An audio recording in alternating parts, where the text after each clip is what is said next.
And for the PowerPoint, I need to share the desktop. The first, because the first paper, I have to read the first paper. So we will try to share. Anyway, we will begin section and after we can try to solve this problem. So we can begin. Yes, of course. Yes, okay. So good morning to everybody. We can open this section, which is devoted to the Byzantine fibulae, which is a very interesting subject, as we can see from the titles of the papers we saw in the program. The first, our colleagues Paola Puppo cannot be with us, so she sent her paper and PowerPoint, and I will try now to show it to you. If we succeed, I am not sure because I am not very able, but I can open the. Okay, you can see it.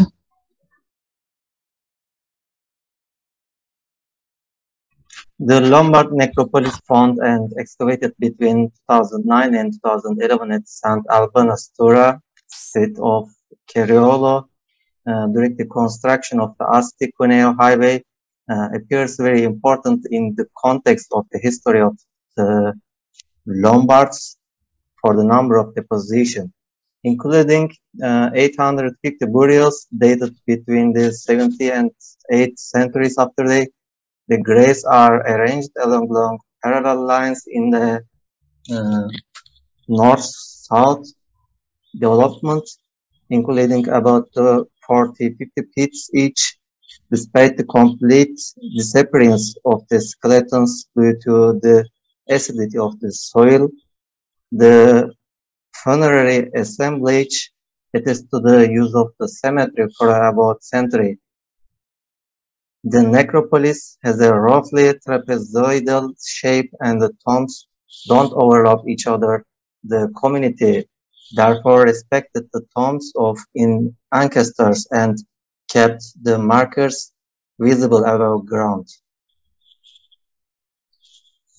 As far as the typology of the tombs is concerned, the most frequent types are the simple pits, but there are also depositions into a wooden trunk and burials completed by a structure built above the ground, a clear sign of privilege. Among these, the grave number 352 is surrounded on the outside by 4 corner post holes, which supported a cover above the ground. The 2 alignments of the pebbles at the bottom of the pit were used to support the wooden structure on which the deceased was placed.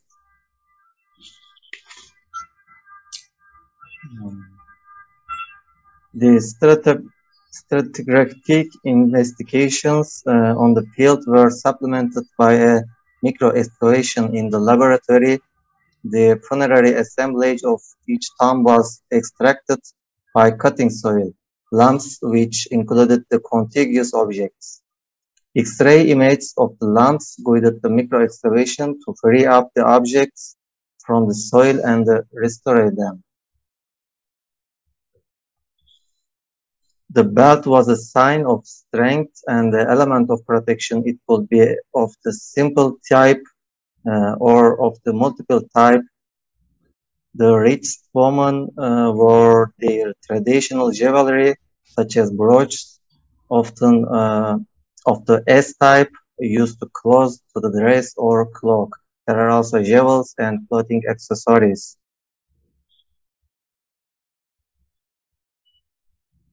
Yes, this slide. From the gods of female grave, number 563, dated the first decades of the 17th century, come to fibula. The one on the left in gilded silver is decorated at the ends with small hits of birds of prey, and in the central part by an almandine. It's garnet. The decoration refers to the transpalane area. The fibula on the right, on the other hand, refers to the Byzantine sphere. A man is depicted seated with his legs bent a 3/4 face wild, and in front of him there is a rooster on a tree. Probably this decoration depicts St. Peter denying Christ 3 times before the crowing of the rooster. The presence of two such different brooches, one of Germanic manufacture, the other referable to the Byzantine sphere, reveals a strong contamination between different cultural traditions. From the grave number 375, the female gods include a pair of brooches of the type with 5 bezels, already attested in Pannonia and widespread in Italy in the second quarter of the 6th century, appears heavily worn and incomplete, and perhaps has been the replacement of the more canonical almandine with the rows of cathode-colored glass. The analysis of the fibula found in the graves shows that in the large community settled in the Albanos Tura, there were different contaminations, not only with elements coming from Northern Europa, but also with the indigenous production and from the Mediterranean area, more precisely Oriental Mediterranean. The material used in mainly bronze than silver, very often covered with a thin foil and iron coated with a silver foil and subjected to examination. Noteworthy is the exemplar from the grave number 127, which presents a decoration with skein weaves. This fibula refers to production widespread in the Merovingian kingdom beyond the Alps, probably highlighting a foreign origin of the deceased woman, which could have arrived in the community settled on the Souras River for her wedding. A prestigious glass chalice, characterized by a large cup and a narrow foot, confirms the high social background of the deceased. Frequent are the S fibula, decorated by a two-headed animal with body and made up of eye and beak. Stylized reproduction of animals that populate the imagination of Germanic culture. From the grave number 563 comes a disc fibula in embossed sheet in gilded silver, which appears in the Byzantine tradition. The types of fibula found in the necropolis of St. Albanos Tura are connected to other important lumber necropolis found in the Piedmont in 2005 and 6, that of Collegno, which however includes a similar number of tombs, totally 157. So thank you very much for your attention. For any question, please write to my email, popula2019@gmail.com. Thank you.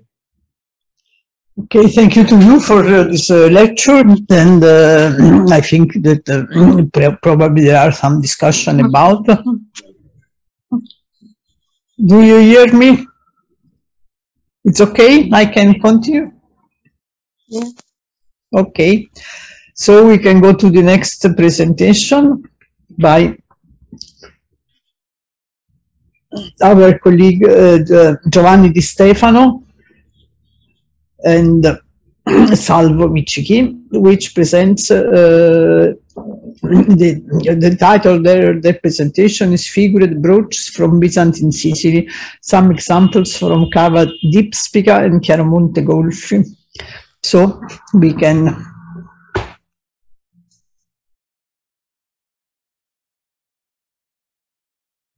yes. Good morning.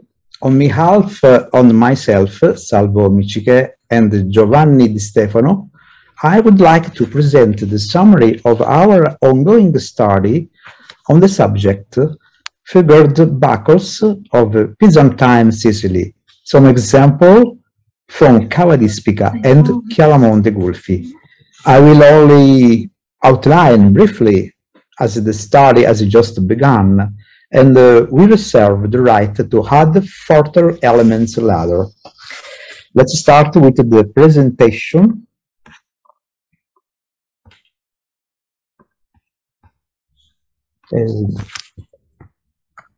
Buckles Fibulae by Paolo Orsi. Archaeological studies of ancient Sicily, and in particular on Sicily in the Byzantine age, have had the good fortune to include a Greek scholar, Paolo Orsi, in Syracuse. This archaeologist dedicated in 1912 a study on belt clasps with spellingly figured tables of Rosario Carta, which we present here synthetically. Buckles from Camarina. Currently, the rich repertoire of Sicilian buckles of the Byzantine age is divided between the Archaeological Museum of Sicily, a rich and precious collection is on display at the Museum of Syracuse. Here we present the specimen of the Museum of Camarina from seizures recently republished in the 7th National Congress of Medieval Archaeology, Lecture 9-12 September 2015. Manganaro. Other specimens of buckles are present in private collections. Jacopo Manganaro referred to this in 2002 in proceedings of the First International Congress of Archaeology of Byzantine Sicily. Maurici buckles. Ferdinando Maurici proposed in 2002 in the same series of the International Congress of Archaeology of Byzantine Sicily a census and a classifications of Byzantine buckles found in Sicily. Already the contribution of Isabella Baldini Lippolis in 1999 has determined better knowledge of this object, especially for the distinction between belt buckles and shoe buckles, making significant clarification on the chronologies.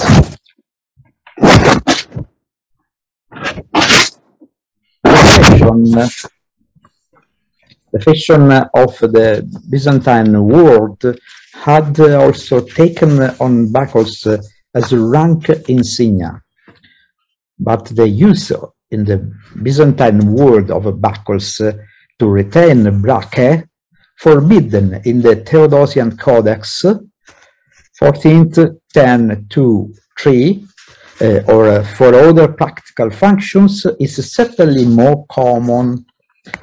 The two buckles together in Sicily, for this presentation we wanted to privilege some iconographic aspect of two well-known Sicilian specimens coming from Cava di Spica and Chiaramonte Gulfi.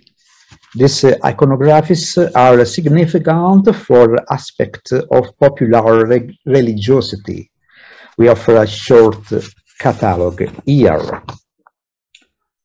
Fibula from Cava di Spica, the first from Orsi, Paolo Orsi.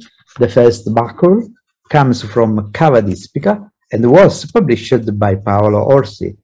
The buckle has been dated to the 6th century AD. This is a Bologna type buckle with oval plate figured in a U shape in which the two eyelets of the ring are stored. On the shield with a strip along the edge is obtained in relief the figure of a crunching lion with a raised tail facing left, very stylized, with the head in front view. Buckles with lion from Manganaro Maurici. This buckle can be compared with some specimen of buckles from Salemi, Syracuse, and other reported by Manganaro in private collection. The lion at rest, a royal symbol, certainly has a strong apotropic value and protection of the individual who wore the buckle. Buckle from Chiaramonte Gulfi, in particular from Di Vita. The second buckle we will present comes from the Christian cemetery of San Nicola Giglia in Chiaramonte Gulfi. The buckle was found in excavations of a local scholar and published by Paolo Orsi and others. It's a buckle of the Bologna type with an oval-shaped plate with a zipper and brackets.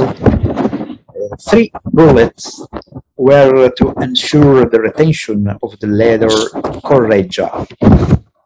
The shield within a space circumscribed by a series of points between 2 lozenges is engraved a male figure, Japed, perhaps with a halo.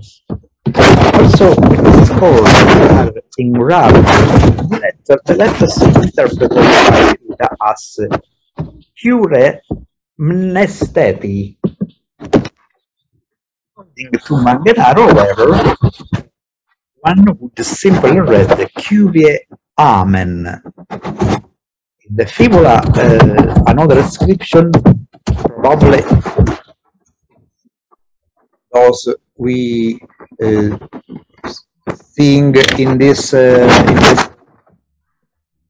image, Age Ae Tol Boeti Toi Foronti, according to Manganaro.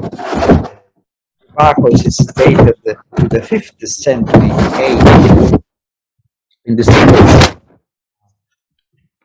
protectionist invocation toward the individual who wore it would be recognizable. These buckles testify to a magical religiosity in Sicily during the Byzantine era.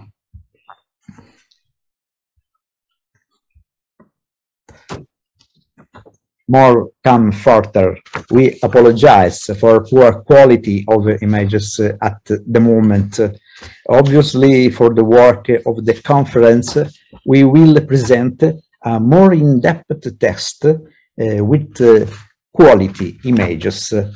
Thanks for listening. Okay, thanks to you. And now we can go to the third presentation.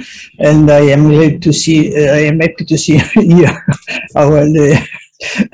the author of the presentation, our colleague Marco Muresu, which will speak of Byzantine fibulae from Sardinia. So.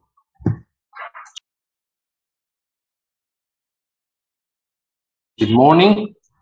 So far so good. Let me share the screen. So you should be able to see it. Is that correct? Not yet. Yes, okay. Okay. So I'm using a PDF instead of a PowerPoint because it could be much more lighter. Yes, okay. No, it's okay. Nice. So please let me express my gratitude for allowing my participation at the Congress. Sardinia is the second largest island of the Western Mediterranean. During late antiquity, it was annexed to the Byzantine Empire since 534 AD or CE, current era, after the collapse of the Vandal kingdom, of which it was a part. The island remained in the Byzantine sphere of influence at least until the 9th century, from which we have the first testimonies of the autonomous rulers like Judices or Principes, etc., whose origin was one of the main features of the path the island undertook to shift from Byzantium to the Latin West.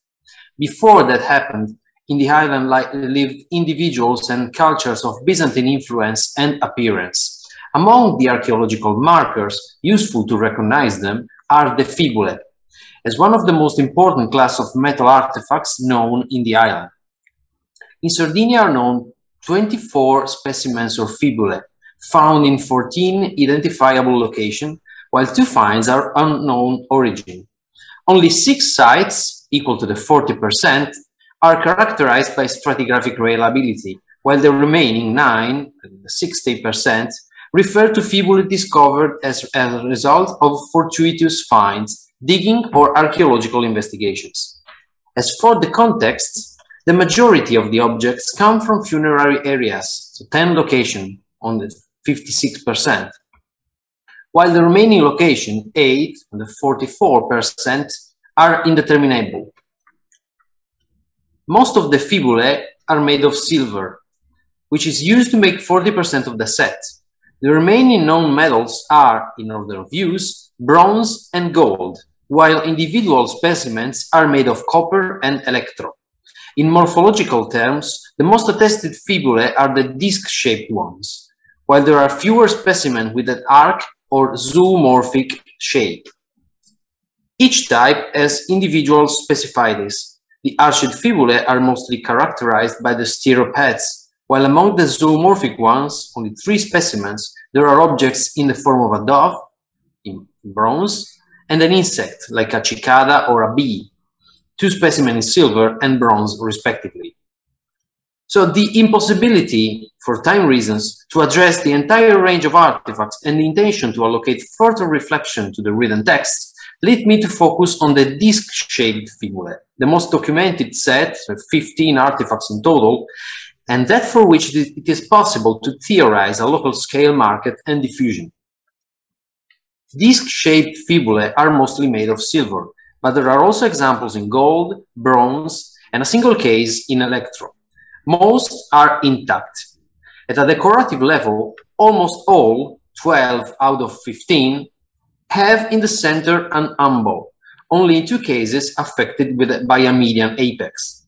The central element is the point of convergence, as well as the slight concavity that characterizes the objects. This of a frame with thin lines in relief that, depending on the fibula, is in the form of broken or wavy segments. Only 3 objects are perforated, with pelt motifs or double volutes side by side, while only 1 specimen has the surface affected by alveoli, originally intended probably to accommodate glass enamels according to the cloisonné technique. The latter is applied on a disc-shaped fibula in a gilded bronze from Isili, in the province of South Sardinia. The artifact, stylistically datable to the 7th century and currently at the Archaeological Museum of Cagliari, presents a decoration with 6 triangular cells scaled, facing the inside, and straight strips alternating with as many cells facing the outside. In the center, there is a circular bezel with a raised edge. The origin of the artifacts is unknown. According to Martina Dalceggio, who authored a recent inventory or classification of disc-shaped fibulae found in the Italian peninsula from the 6th to 7th century, including Sardinia, of course, this would be a possible imitation of a type of narrow cell, between brackets, production, links to gold and silver fibulae with structured and complex decoration. While this possibility is intriguing, we do not have, however, sufficient reliable data to consider it valid, thus the problem remains unsolved. Of primary interest is undoubtedly the specimen coming from Brunco e Solia, between Serdiana and Dolianova, in the rural hinterland of Cagliari. The object is in an exquisite condition, except for some superficial damage and for the missing part of the cowling system.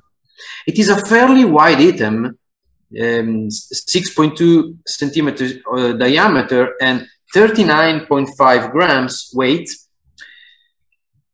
made of gold foil with a slightly hollow flat edge. The decoration is divided into 3 registers, the former affected by 3 series of broken lines enclosed with 3 concentric frames with detected edge, the central with smooth surface, and the third, surrounding the umbo, repeating the pattern with broken lines, but on 4 registers. The fibula was discovered in unsafe stratigraphic condition. However, it was part of a necropolis where possibly characters of high social rank would have been buried. This for the preciousness and richness of the decorative artifacts as grave goods. Among the latter is in particular a pair of gold earrings with bell-shaped pendants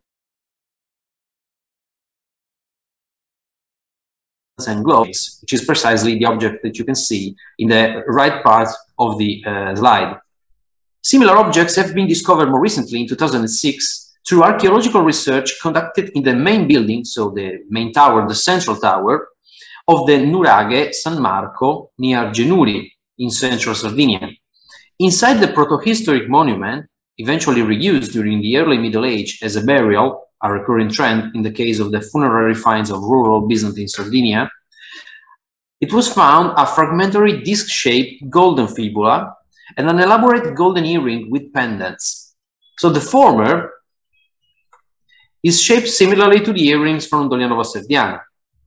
3 register along the outer edge, 4 inside, and in the middle, a smooth surface band.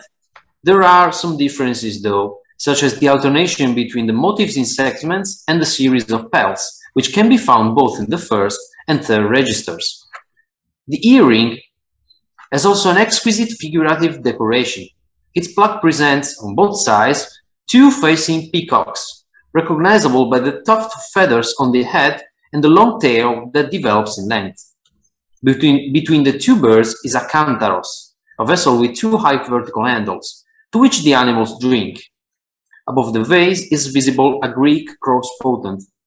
The scene on the obverse is embellished by a complex polychrome with blue, green, and purple nuances, made through the technique of Champlevé enamel, which involved the revenue of alveoli on the surface of a metal object and their subsequent filling with vitreous enamel, which was then sanded and polished after firing and cooling. The rear side of the artifacts is made through the cantilever technique. A proximity in the ornamental motifs to the fibulae of Dolianova Serdiana and Genuri comes from the exceptional electrofibula kept at the National Archaeological Museum of Cagliari. The objects of uncertain origin presents the canonical alternation between decorated registers and bands without ornamental motifs, all arranged around the central ambo and reached by a median apex. Another fibula of remarkable workmanship is that identified during the excavation at the medieval church of Santa Maria della Mercede in Norbello, Oristano, near Oristano. It was one of the prominent elements among the artifacts of the grave called Alpha, like the Greek letter Alpha, revealed in a rich female deposition located in direct contact with the foundation of the religious building of the Middle Age, under the right wall. The disc consists of 2 rows of 4 concentric annular elements decorated with a zigzag pattern and separated from each other by a smooth face. The central part is slightly hollow and has the ambo decorated with an apex. The needle is long and thin, and through a ring ended binds to a pin attached to 2 rings welded on the back. Like Genuri, even the fibula of Norbello comes from punctual stratigraphic data. It was discovered in association with a pair of earrings in silver and gold, with a pseudospherical globet passing through, also made with the use of 2 different metals. So this could be hypothetically for its provenance from the same goldsmith workshop. This is, of course, still an hypothesis. Then a silver ring with monogram and a pair of hooks pertinent to the garment of the deceased. Another notable examples come from the necropolis of the early Middle Ages identified below the present parish church of Nuraki, again near Oristano. In this place, it was brought to light a series of burials with significant equipment and often associated with young subjects, so with deceased of a young age. The Iota tomb, obtained reusing an amphora, was discovered leaning against a wall outside the early Christian complex, near the apse. The tomb contains skeletal remains of a child and an adult, buried together. The very young character named Iota number 1, wore a silver disc fibula located near the right shoulder, while on the sides of the skull were 2 silver earrings with drop pendant identical. The fibula is slightly convex and divided into 3 registers. The first is composed of 2 concentric bands decorated respectively with oblique segments in relief, very dense and converging on double lines, and very similar but more thin segments. The second order has a smooth and a slightly hollow surface, while the third, that frames the small thumbo, is decorated with open elements with double volute side by side. The rendering of the decorative motifs of the fibula found at Nuraghe makes possible to compare it with other objects equally in silver from Oristano and northern Sardinia. So the first case referred to 3 artifacts from Cornus, near Cuglieri, where is an early Cretan complex with necropolis. 2 fibulae are on unknown origin. Although certainly from Cornus, the details of any reference stones are unknown. Respectively, the specimen are a silver undecorated fibula with thickened edge, this one, and one with 18 pelt motifs arranged radially around a central smooth ambo, enclosed in a frame around the edge. The latter can be compared with a silver fibula found inside a burial belonging to a burial of pre-puberal age, so 6 or 7 years, circa. Discovered during recent excavation at the Nuraghe Santumillanu of Nuragus, which is the one you can see in the current slide. So the grave, in an earthen pit covered and closed on the top of with roof tiles, was partially delimited to the east by an alignment of 5 quadrangular stone basins or urns without lid, interpreted as the result of an hypothetical reuse in order to delimit the funerary area.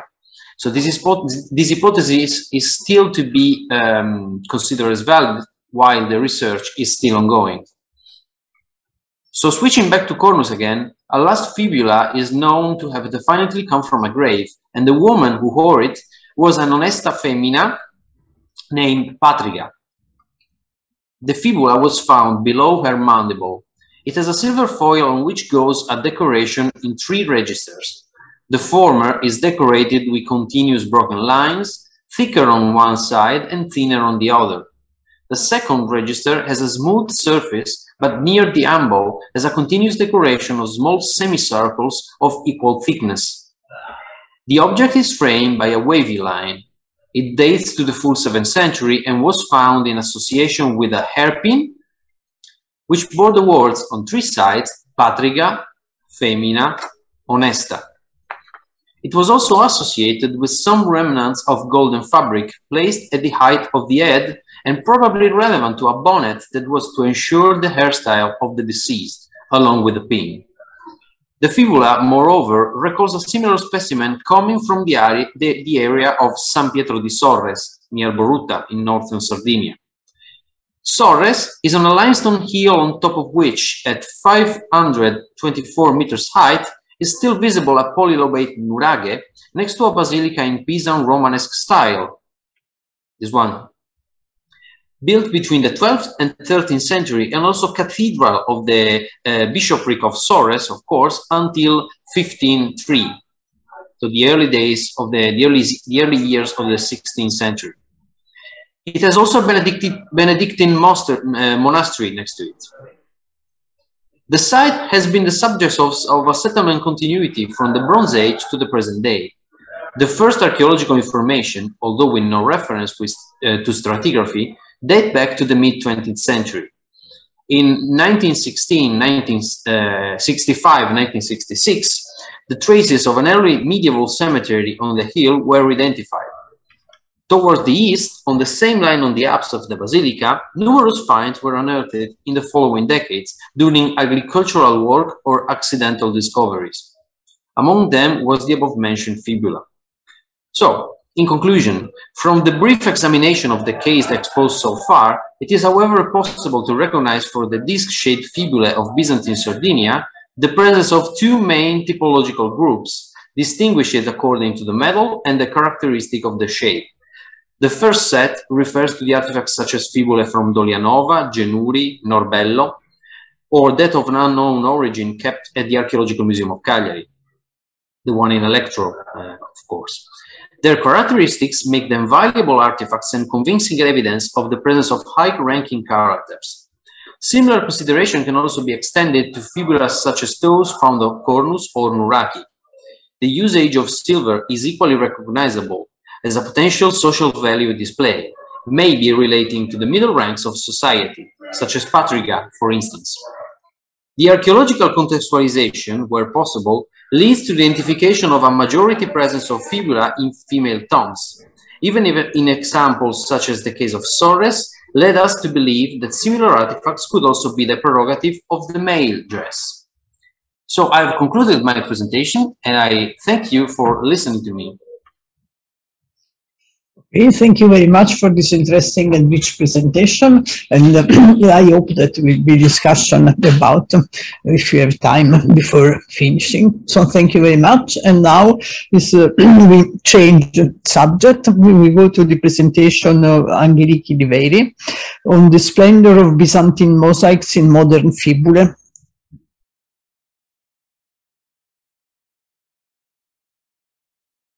Okay.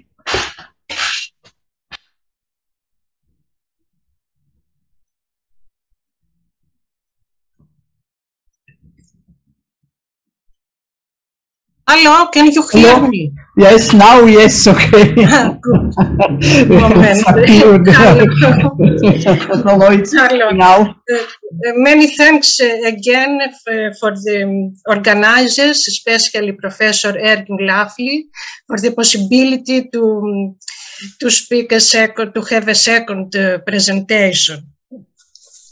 Today, my subject is the splendor of Byzantine mosaics in modern fibulae. You can see the contents of my presentation.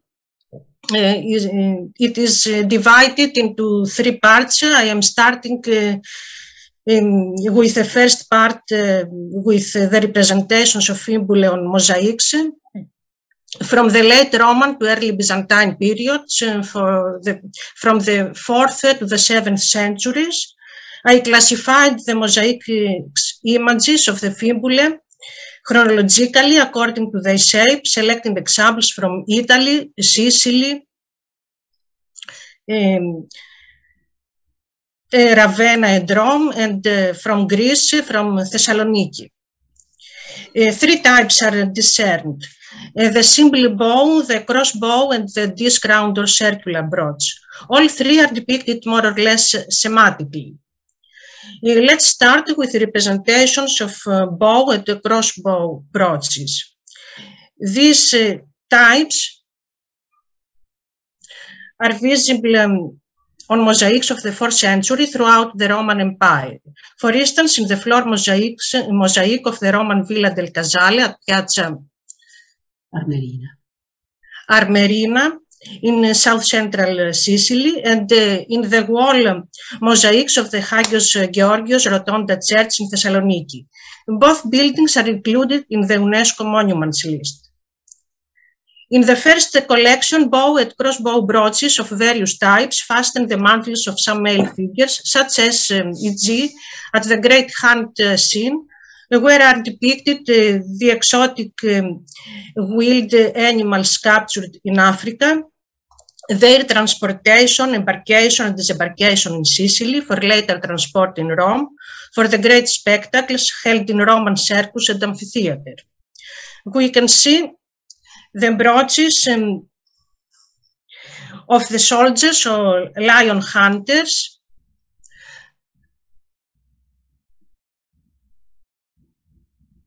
the horseman,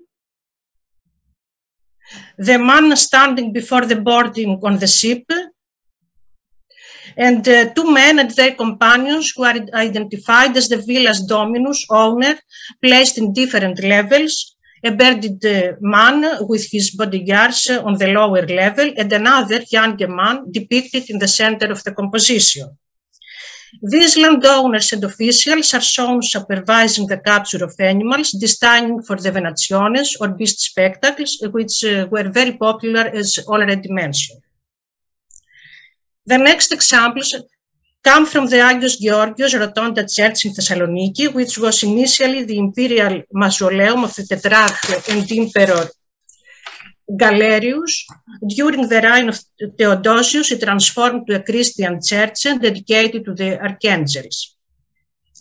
From the original mosaic decoration is preserved a band depicting saints or martyrs, especially male figures of different ages, who are standing as orantes, with hands raised in prayer in front of two-story impressive buildings, which are reminiscent of Pompeian paintings of the 2nd and 4th style, especially of Herculaneum and Boscoreale.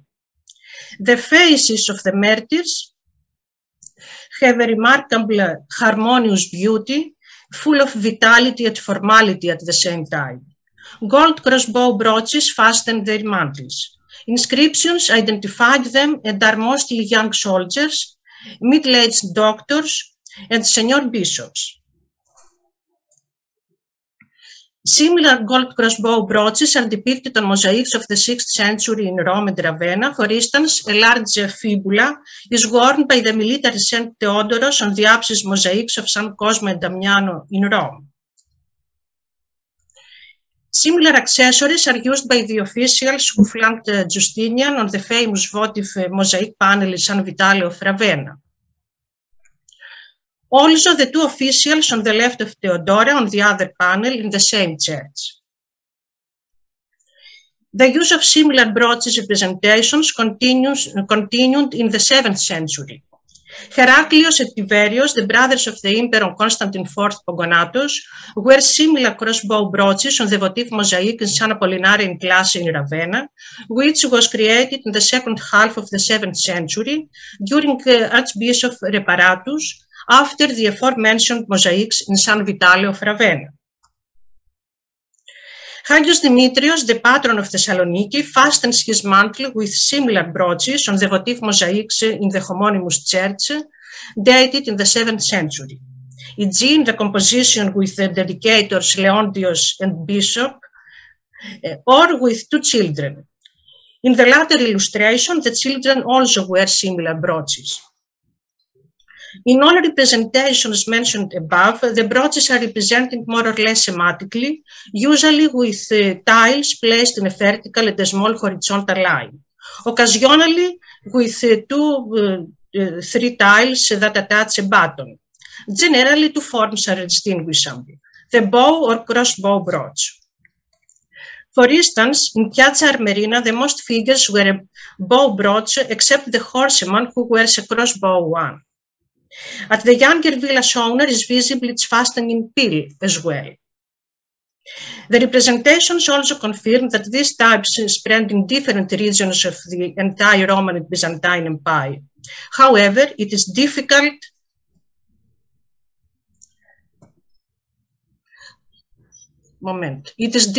to interpret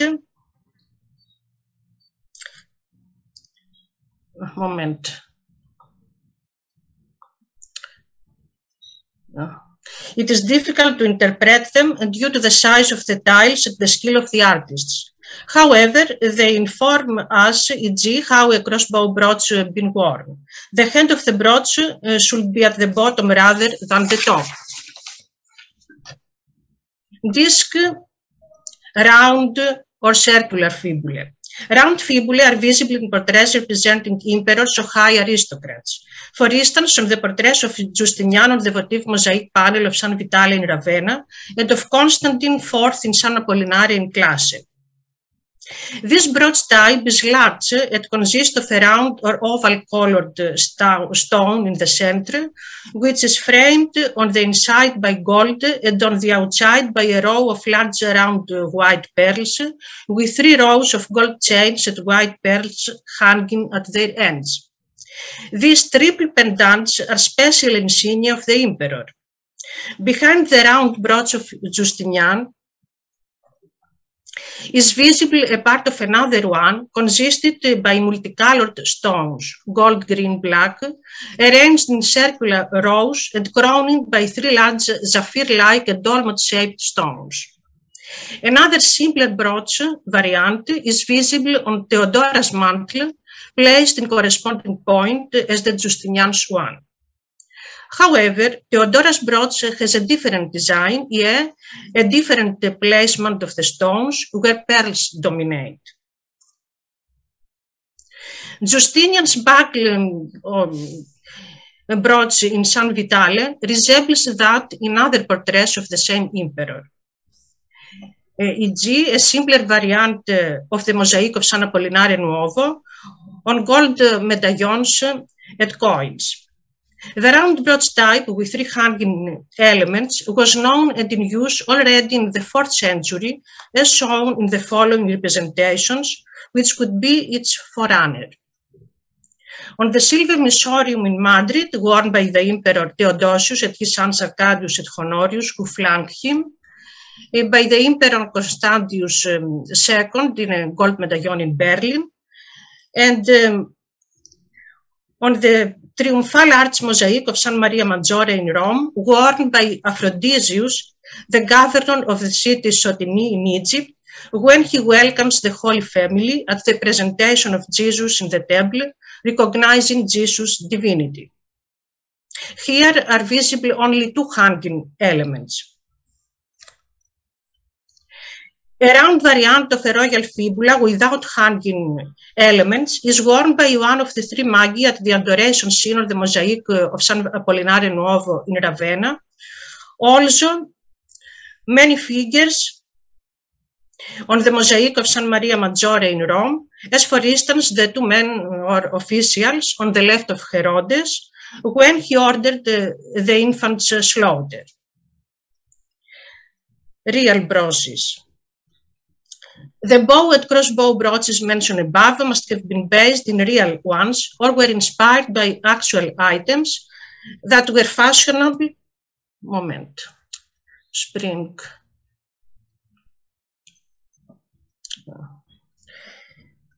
In these periods. Numerous, of these portable objects are found in excavations, preserved in a great variety in forms, decoration and material. In many cases, the brooches were a part of a rich ensemble of gold jewelry, consisted of bracelet, rings, and collars with pendants. Occasionally, such jewelry was part of treasures, which were buried by their owners in difficult times. Crossbow brooches were in fashion as Santos imperial gifts from 200 AD to the mid-60th century. We have seen numerous bow and crossbow fibula these days. I will show you only a few selected examples, beginning with pieces bearing inscriptions as the next 2. In New York from the Tetrarchic period, and in Baltimore from the 4th century. The first example is inscribed in Latin on the bow, Herculi Augustus semper vincas. May you always be victorious, Hercules Augustus. The titles probably refer to the Tetrarch Maximian, who styled himself as Hercules. The brooch would have been made at an imperial workshop and presenting as a gift to a senior member of the imperial staff. The second gold crossbow brooch in Baltimore is inlaid with an inscription in yellow. The top of the bow was a one scroll in yellow which contains a small bird.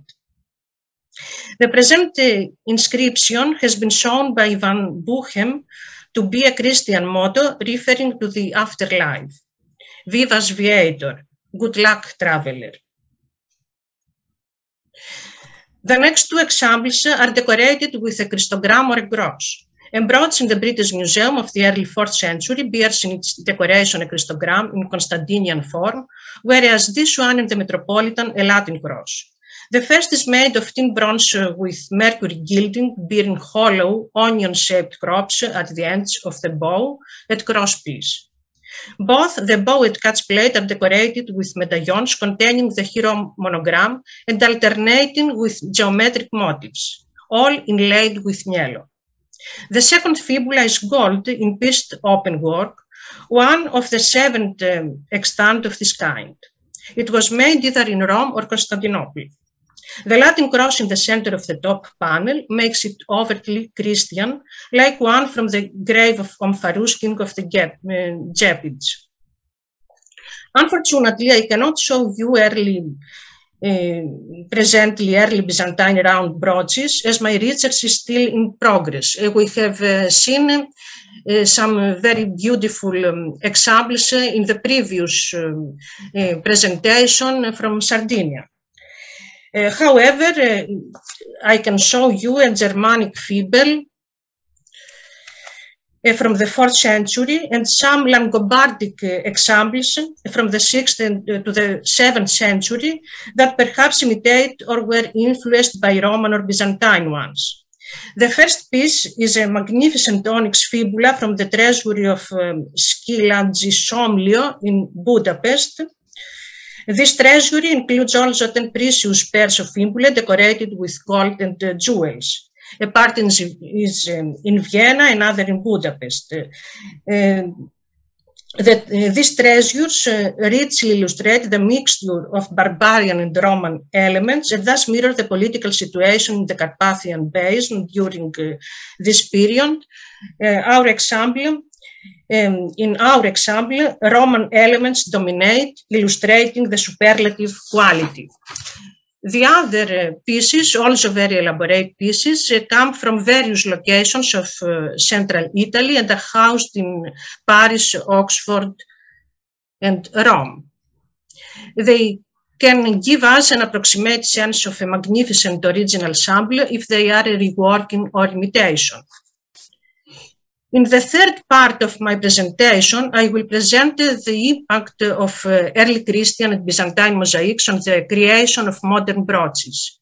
Many modern top designer, jewelry or goldsmith houses were inspired by late Roman or Byzantine jewelry, especially by those worn by the Empress Theodora on the mosaics of San Vitale. Due to limited time, I will mention only the following. First, Fulco di Verdura, a Sicilian aristocrat and famous jewelry designer.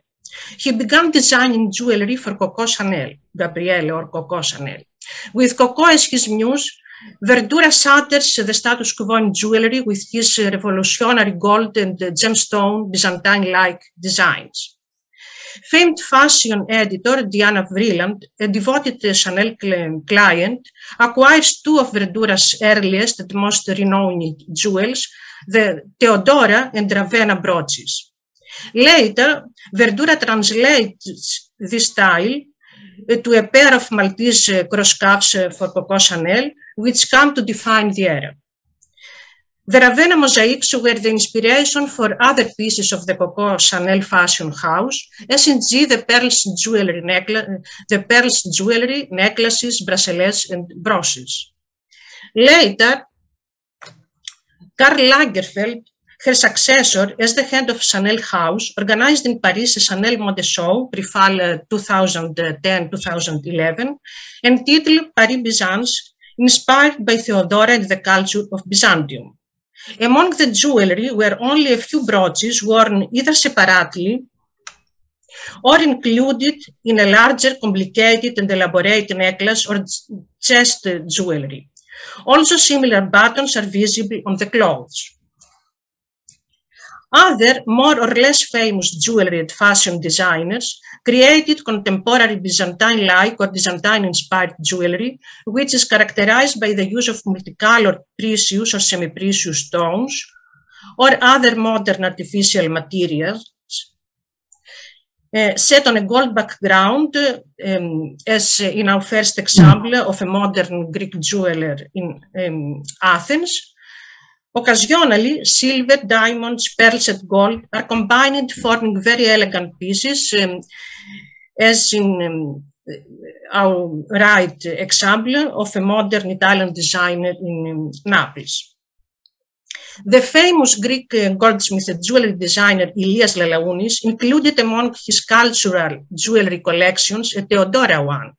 However, I was unable to locate the item in the Lalaounis website. Numerous modern goldsmiths and high fashion houses or brands have incorporated round brooches of various precious or semi-precious materials and designs in their collections. For instance, Bulgari, Burberry, Chanel, Dolce & Gabbana, Lanvin, Schiaparelli, Swarovski, etc. There is an explosion of colors, a huge variety of designs, combinations, and materials. The Sicilian designers Dolce & Gabbana created a few years ago a fashion collection inspired by the Byzantine mosaics that decorate churches in their homeland Sicily. Many pieces of the aforementioned brands seem to draw their inspiration from Byzantine ones, although the stones or crystals are mounted in alternative technique and color, offering a huge variety, a rich spectacle, and making the choice difficult for the customer. To conclude, we can make the following remarks about modern fibulae inspired by Byzantine mosaics. Jewelry, more than any other medium, testifies to the extravagant taste and vast wealth of the empire's aristocracy. These jewels have fascinated all generations, and their impact continues to our times. The Ravenna mosaics remain a source of inspiration and impressed Theodora, the eternal fashion muse. Byzantine jewelry appeals to our times due to its multicolored, pleasant, and magnificent appearance, following the time's trends regarding the technique's development and design. The early Byzantine fibulae as jewelry pieces have the same international style until the 6th century. By the end of the 6th century, Byzantine jewelry reflected almost completely a Christianized empire, as Christian motifs or inscriptions show. The charm of the mosaics, which decorated the churches and palaces of Constantinople, is also reflected on the development of a new technique, the art of cloisonné and enameling, with motifs in brilliant colors floated on a gold ground, recalling the great art of mosaics. Unfortunately, I have not found preserved brooches yet, only earrings, pendants, crowns, and other pieces. The bow or crossbow brooches appear rarely after the 7th century, whereas the round-shaped ones survived throughout the Byzantine and post-Byzantine periods as show representations in various artworks and the preserved artifacts. The aforementioned brooches were decorated with crosses, Christograms, floral, geometric, or abstract patterns, or also inscriptions with a symbolic meaning. Modern brooches are jewelry accessories that make an outfit special and unique. Occasionally, according to their decoration's motive, they can have a symbolic meaning such as love, peace, etc., as the dove brooch which is offered by various brands. Thank you very much. Thank you for this very rich presentation, and of course the jewels are fascinating. So really thank you very much, and also of course for this liaison between antiquity and modern days. And so we pass to the last presentation because we are a little bit in delay. So now we have the our colleagues Alexander Minkev and Valery Yotov. We will speak from Varna Museum. We will speak of early Byzantine fibulae from the ancient seaport of Kepsveti, Atanas near Biala in Varna, Bulgaria. Please.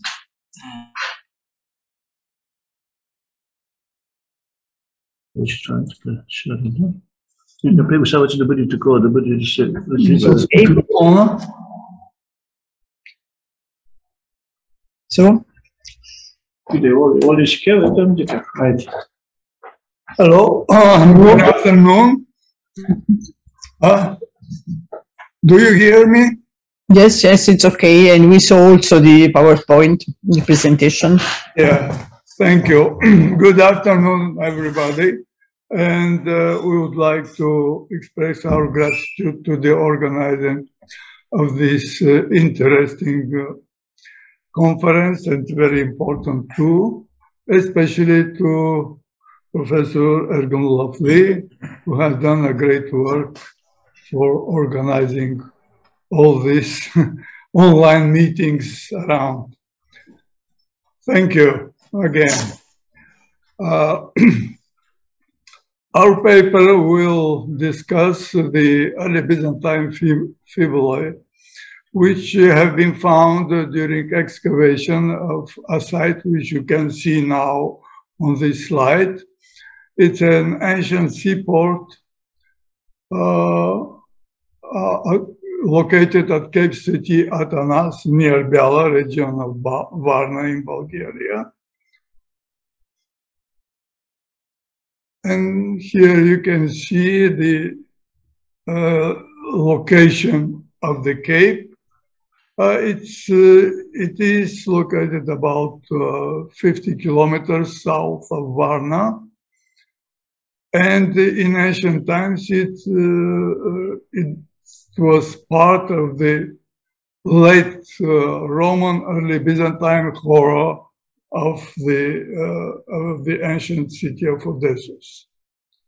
Here again, the map of the Black Sea coast and the Danube, so you can have a better idea of the site and its location. The late antique and earlier site at Cape City at Anas has been excavated in the past over 10 years by the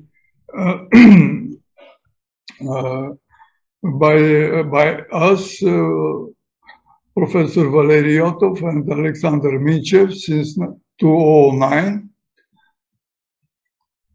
And every year we have more and more new finds. During these years, three main periods of occupation have been established by the archaeologists, namely an ancient or Thracian period of approximately 6th century BC to very early 1st century AD, when a sea sanctuary of pit type has functioned on the site. Then there is a gap of about 200 years. And here we come to the Roman period, when a sanctuary of Heraclius was erected over part of the ancient sanctuary.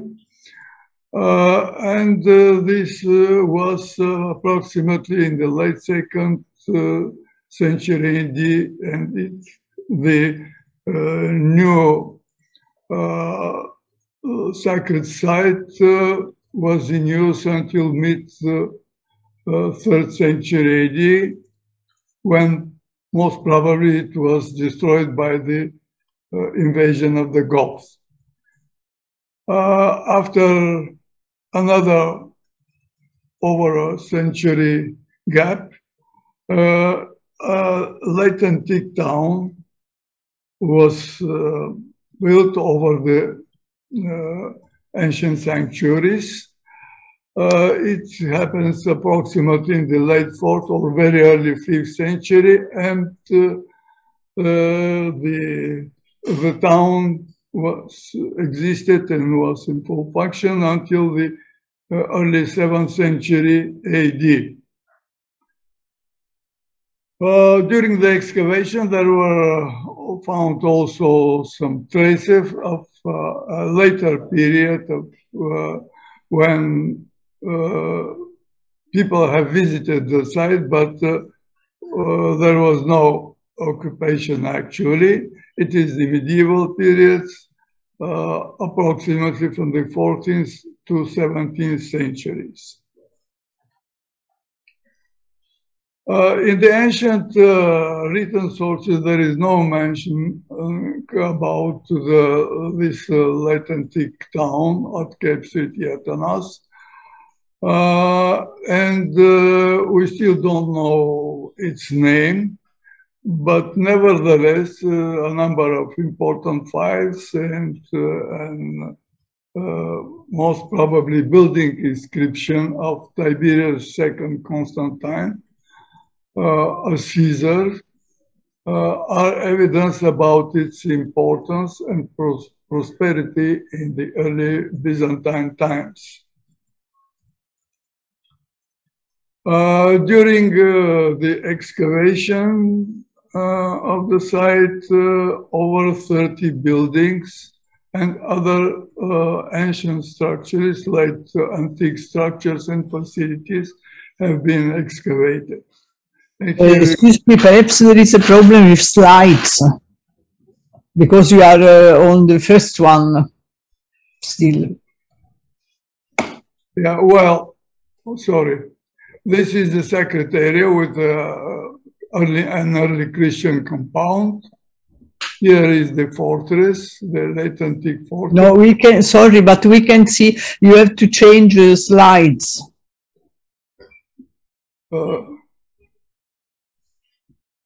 Now, can you see it now?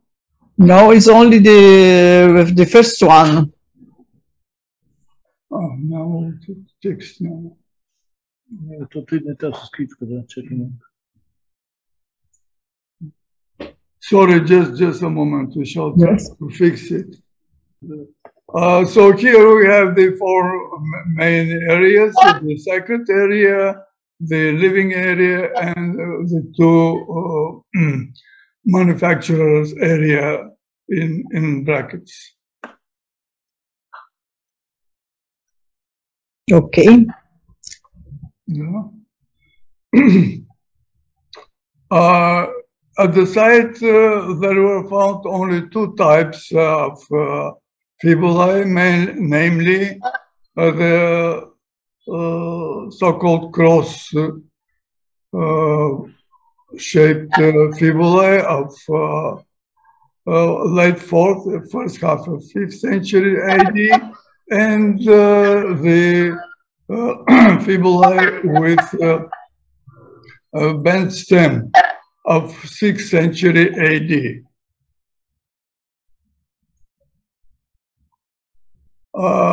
The cross-shaped fibulae are made of copper alloy or bronze, and there are only two fragments that have been found.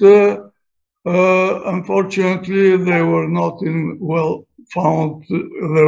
found in well stratified layers, but in disturbed layers of late 4th and first half of 5th century AD. This is not a surprise, because in mid 5th century AD, the town was burnt to ashes, most probably by the invasion of the Huns in AD 477.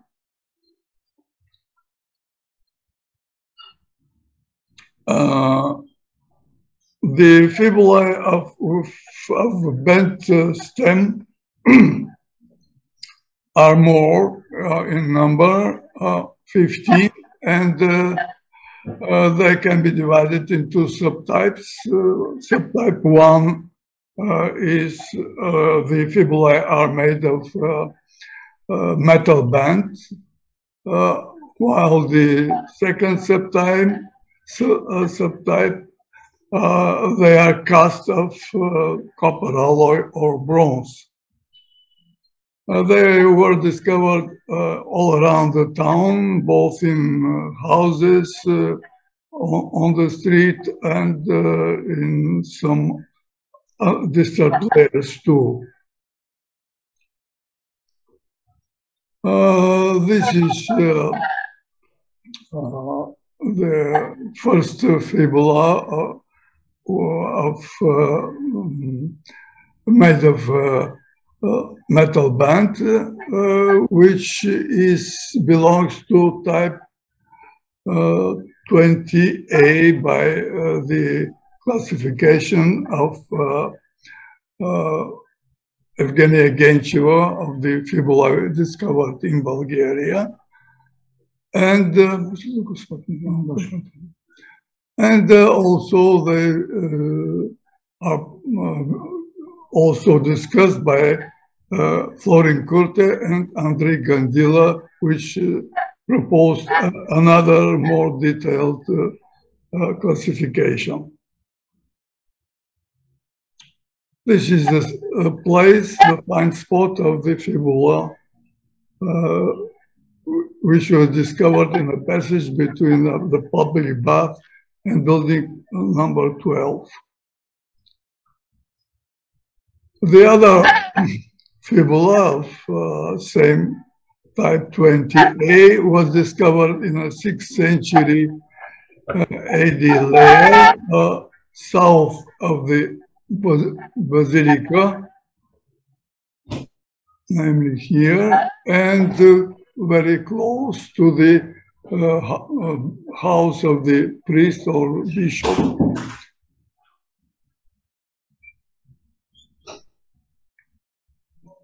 Another fibula of same type, subtype 20A, discovered in early mid-6th century AD, a street over the street and north of building 9.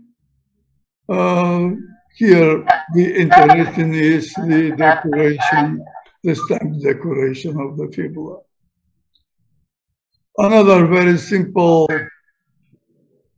fibula of same subtype 20A was discovered in building number 1. It's very simple one, and it came to light in a layer of 6th and beginning of 7th century AD. In the same building, a pot with 7 coins of gold coins of Justin the First, Justinian, and Justin the Second have been discovered too. Another fibula of same subtype, which was discovered in building number 19, but in a mixed layer of 6th century AD.